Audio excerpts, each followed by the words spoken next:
The toolbar is located just below the view bar in the application window. It is used to display the different modes available for the active tool. Notice that currently the selection tool is active and the single object interactive scaling mode is chosen. This means I can scale applicable objects using these selection handles. If the mode is changed to disable interactive scaling mode, notice how the selection handles are gone and I can no longer scale the selected object. Additionally, if any are available, the toolbar will also provide access to the active tool's preferences. For example, if I select the offset tool, there is a preferences button in the toolbar, which will display the different offset options. The toolbar is divided into sections shown by these separators. The modes are grouped by function.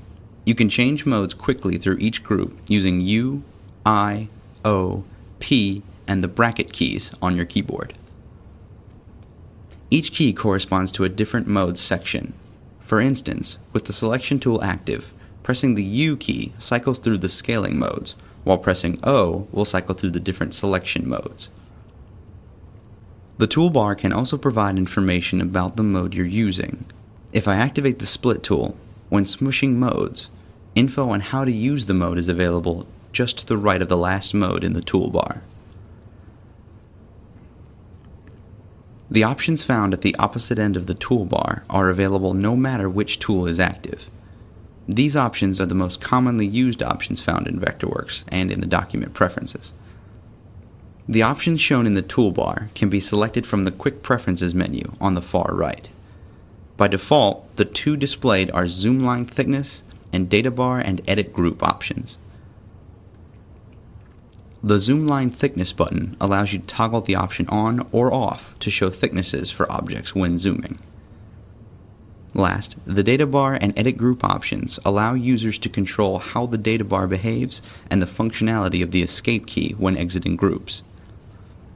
For example, by default, the floating data bar automatically appears when working with most tools. From this menu, I can choose to have the data bar display only after the tab key is pressed, or I can choose to not use the floating data bar and instead show fields on a fixed data bar.